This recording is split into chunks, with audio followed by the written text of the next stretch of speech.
ഈ റോഡിൽ കൂടെ ഓടുന്ന വണ്ടികൾക്ക് ഒരു വണ്ടിക്കും ഇല്ലാത്ത, ഒരു KSRTC ഉൾപ്പെടെ ഒരു വണ്ടിക്കും ഇല്ലാത്ത ഒരു കാര്യം പ്രൈവറ്റ് ബസ്സിനുണ്ട്. എന്നാന്നറിയോ? ചേട്ടനറിയോ എന്താന്ന്? ഒരു വണ്ടിക്കും ഇല്ലാത്ത സാധനം പ്രൈവറ്റ് ബസ്സിനുണ്ട്. സമയം എന്ന് പറഞ്ഞ സാധനം പ്രൈവറ്റ് ബസ്സിന് മാത്രമേ ഉള്ളൂ. അപ്പൊ ഈ റോഡിൽ കിടന്ന് ഈ ചെറുവണ്ടികളൊക്കെ പോയി കഴിഞ്ഞാല് ചില കാറുകാരുണ്ട് ഓവർടേക്ക് ചിലപ്പോൾ പയ്യെ പോണവനായിരിക്കും, പയ്യെ ചിലപ്പോൾ നടന്നു പോകണമായിരിക്കും.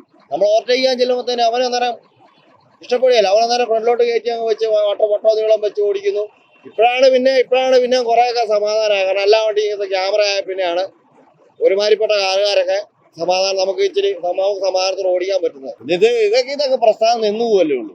ഈ പ്രസ്ഥാനമൊക്കെ നിന്നു പോകുള്ളൂ. ഇതൊക്കെ പിന്നെ ഇതിന്റെ പുറത്തങ്ങോട്ട് ഓടിക്കുന്നേ ഉള്ളൂ. കാരണം ഇപ്പൊ ഡ്രൈവറെ കിട്ടാനില്ല ഇപ്പൊ.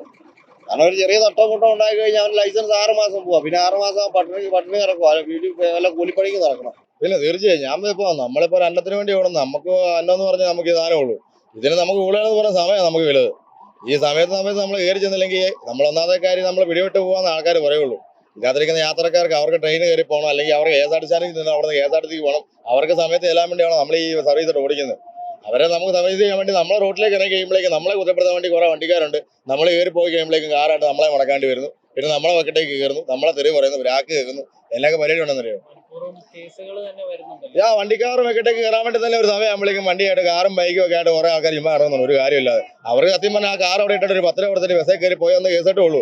അവർ സ്വന്തം വണ്ടിയായിട്ട് നമ്മളെ വെല്ലിങ്ങിക്കാൻ വേണ്ടി മാത്രമായിട്ട് ഇറങ്ങുന്ന ഈ റോട്ടിൽ കൂടെ കാറും ബൈക്കും ആയിട്ട് ഇറങ്ങും. ഒരു സമയം ആകുമ്പോഴേക്കും നമുക്ക് പാറയത്. പിന്നെ വണ്ടിക്കാർ തട്ടി മറ്റേ മറിച്ച് അവർ മടക്കി അവർ സ്പീഡിൽ കയറിപ്പോയി. അവരെ പറഞ്ഞിട്ട് കാര്യമൊന്നുമില്ല. അവരുടെ കാര്യം കൂടെ മനസ്സിലാക്കണം. അവരും രണ്ടറ്റം കൂടെ കൂട്ടിപ്പിടിക്കാൻ വേണ്ടിയില്ലേ ഈ ഓടുന്നത്, പൊങ്കപ്പാട് വിടുന്നത്. മത്സരം എന്ന് പറയാൻ പറ്റത്തില്ല. നമുക്ക് അതിനുള്ള ഒരു സമയം വെച്ചിട്ടില്ലേ? നമ്മൾ ആ സമയത്തല്ലേ പാസ്സായി പോകണ്ടല്ല. അവർ നമുക്ക് തടസ്സം സൃഷ്ടിക്കുന്നുണ്ട്.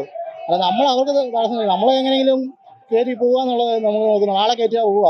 നമ്മളവരെ തലക്കേലെ ആളെ കയറ്റാൻ വേണ്ടി നിർത്തി കഴിഞ്ഞാൽ ഉടനെ അവർക്ക് അത് ഇഷ്ടപ്പെടുകയില്ല. അവർ നമ്മളെ ഫ്രണ്ടിൽ കൊണ്ട് ചവിട്ട്.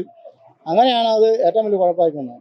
അല്ല, നമുക്ക് ഏറ്റവും വലിയ ബുദ്ധിമുട്ടുണ്ടാക്കുന്നവർ ഓട്ടോക്കാരാണേലും കാറുകാരാണേലും മൊത്തത്തിൽ. ഈ ഒറ്റ കേസ് പറയാനുള്ളൂ. നല്ല രീതിയിൽ പഠിച്ചവരും നല്ല പെരുമാറ്റം സ്വീകരിച്ചവരും അത് റോഡിൽ കാണിക്കും, അല്ലാത്തവർ അതിന് ഓപ്പോസിറ്റ് കാണിക്കും. അത്ര മാത്രമേ പറയാനുള്ളൂ. നിങ്ങൾ രണ്ടുപേരും ഇവിടെ കോട്ടയം വരെ ഇവിടെ ഇരുന്നു, ഞാൻ കാണിച്ചു തരാം. വീട്ടുപുറത്ത് ഇരുന്നു ഞാൻ കാണിച്ചു തരാം. നമ്മൾ പറഞ്ഞു കഴിഞ്ഞാൽ വലിയ വണ്ടിക്കാർ ചെറിയ വണ്ടിക്കാരെ കുറ്റം പറയുന്ന പോലെ. അതുകൊണ്ട് നിങ്ങൾ രണ്ടുപേരും ഇവിടെ ഇരുന്ന് ഡയറക്റ്റ് എല്ലാ കേസും കാണിച്ചു തരാം. അല്ല, ഒരു ദിവസം ഫ്രണ്ട് ഇരുന്നായി അന്നേരം മനസ്സിലാവും. നമ്മളിപ്പോൾ ചെറിയ വണ്ടിക്കാരെ കുറ്റം പറയാൻ നമ്മളാളില്ല. പറഞ്ഞു കഴിഞ്ഞാൽ അവർ പറയും വലിയ വണ്ടിക്കാർ കാണിക്കാൻ എന്നാന്ന് ചോദിക്കും. രണ്ടുപേരുടെ ഭാഗത്ത് തെറ്റുണ്ട്. പക്ഷേ നിങ്ങളിവിടെ ഇരിക്കുവാണെങ്കിൽ ഡയറക്റ്റ് കാണിച്ചു തരാം, അന്നേരം മനസ്സിലാവും.